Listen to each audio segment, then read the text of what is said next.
কেন পৃথিবীর আর কোনো দেবতাকে নয়, শুধু জগন্নাথ দেবকেই প্রতি বছর বিশাল রথে বসিয়ে শহর ঘোরানো হয়? কেন তার হাত পা অসম্পূর্ণ কে বানিয়েছিলেন এমন মূর্তি? কেন প্রতি 12 থেকে 19 বছর পর জগন্নাথ দেবের দেহ বদলে দেওয়া হয়?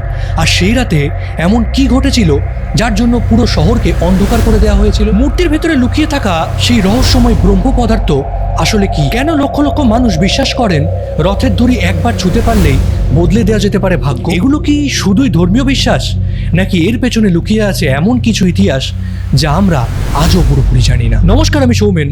আজকে আমরা জানবো জগন্নাথ দেবকে ঘিরে এমন কিছু রহস্য যেগুলোর উত্তর খুঁজতে গিয়ে ইতিহাস, পুরাণ, বিজ্ঞান তিনটেকেই একসঙ্গে দেখতে হয়। ভারতের উড়িষ্যা রাজ্যের পুরী শহরে দাঁড়িয়ে আছে প্রায় 800 বছরেরও বেশি পুরনো জগন্নাথ মন্দির।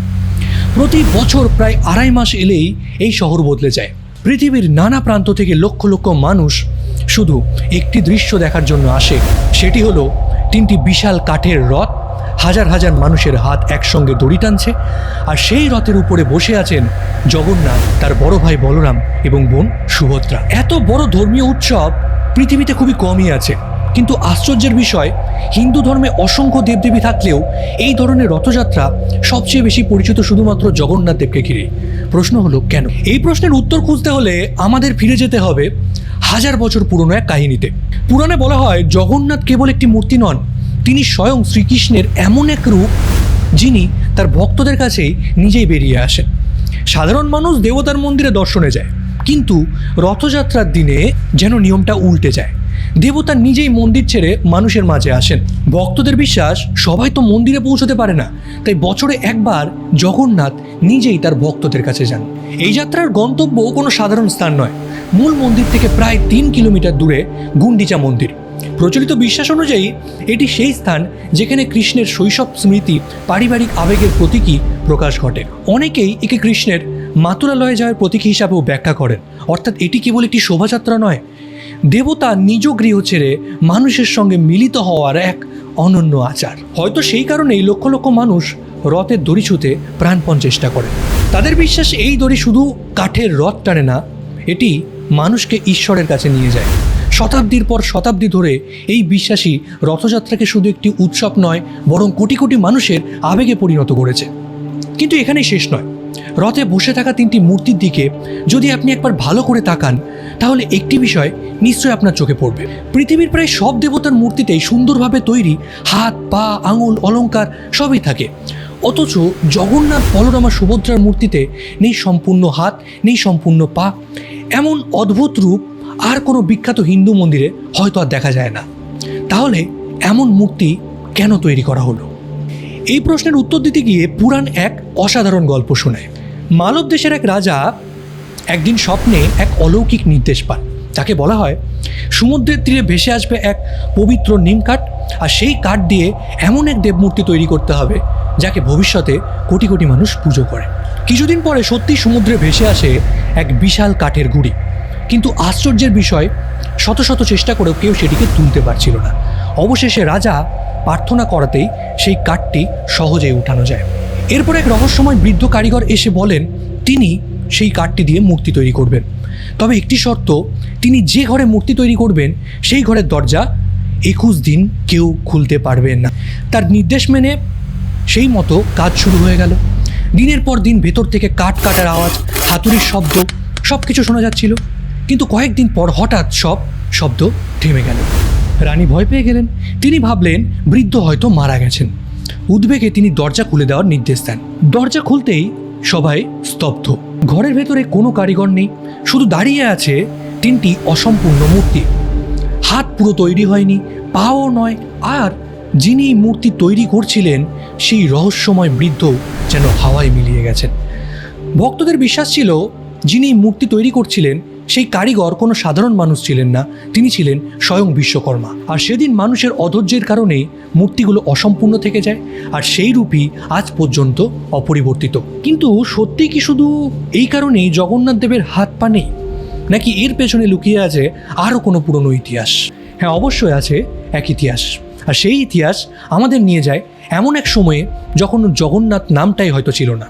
অনেক ইতিহাসবিদের মতে জগন্নাথ দেবের ইতিহাস শুধু পুরাণ দিয়ে ব্যাখ্যা করা যাবে না, বরং তার শিখর আরও গভীর উড়িষ্যার প্রাচীন শবর বা সাবরা আদিবাসী সম্প্রদায়ের মধ্যে। তারা পুজো করতেন এক রহস্যময় দেবতার, যার নাম নীলমাধব। এই নীলমাধবের মূর্তিও ছিল অন্য সব দেবতাদের মতো নয়, কাঠের তৈরি, সরল আকৃতির, মানুষের শরীরের নিখুঁত অনুকরণ নয়, বরং এক প্রতীকী রূপ। পরে সময়ের সঙ্গে সঙ্গে আদিবাসী উপাসনা এবং বৈষ্ণব ধর্ম, পুরাণ এবং রাজাদের পৃষ্ঠপোষকতা একসঙ্গে মিশে জন্ম দেয় আজকের জগন্নাথ সংস্কৃতির। অর্থাৎ জগন্নাথ শুধু একজন দেবতা নন, তিনি যেন হাজার বছরের বিভিন্ন সংস্কৃতির এক মিলনস্থল। আর সম্ভবত এই কারণেই তার মূর্তিও অন্য সব দেবতাদের মতো নয়। কিন্তু এখানে আসে আরেকটি অবাক করা প্রশ্ন, যদি সত্যি এই মূর্তিকে এতটাই পবিত্র মনে করা হয়, তাহলে প্রতি কয়েক বছর পর পর এটিকে বদলে কেন ফেলা হয়?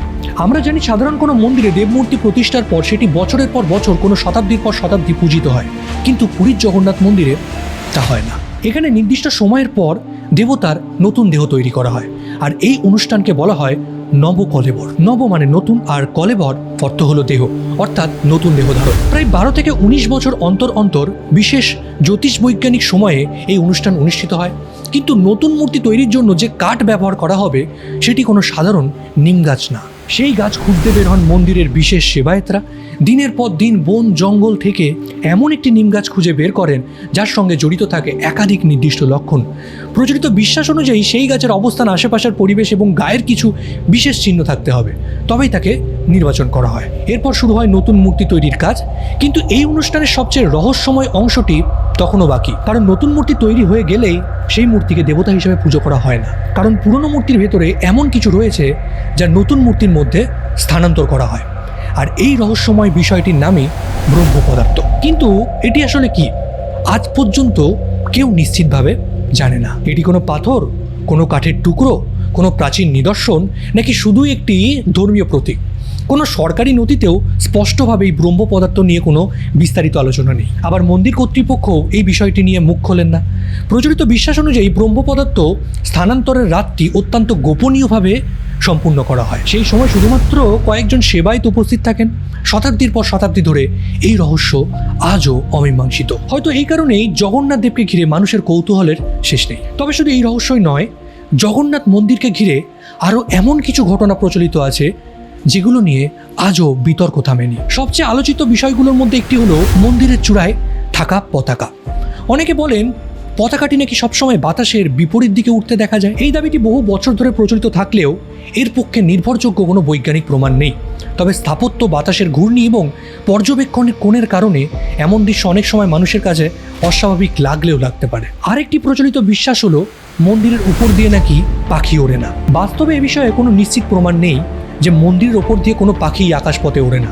তবে মন্দিরের উচ্চতা, আশেপাশের পরিবেশ এবং মানুষের ভিড়ের কারণে এমন ধারণা তৈরি হয়ে থাকতে পারে। এরপর আসে সমুদ্র রহস্য। পুরী সমুদ্রের একেবারে কাছেই অবস্থিত।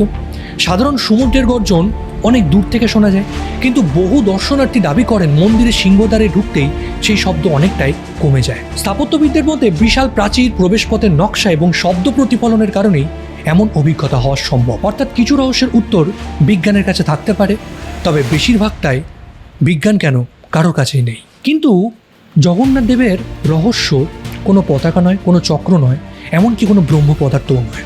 সবচেয়ে বড় রহস্য হলো কিভাবে হাজার বছরেরও বেশি সময় ধরে একটি কাঠের অসম্পূর্ণ মূর্তি কোটি কোটি মানুষের বিশ্বাসের কেন্দ্র হয়ে রয়ে গেছে। রাজা বদলেছে, সাম্রাজ্য বদলেছে, আক্রমণ হয়েছে, ইতিহাস বদলেছে, কিন্তু বদলায়নি জগন্নাথের প্রতি মানুষের ভক্তি। আর তাই প্রতি বছর 3টি বিশাল রথ পুরীর রাস্তায় গড়িয়ে চলে।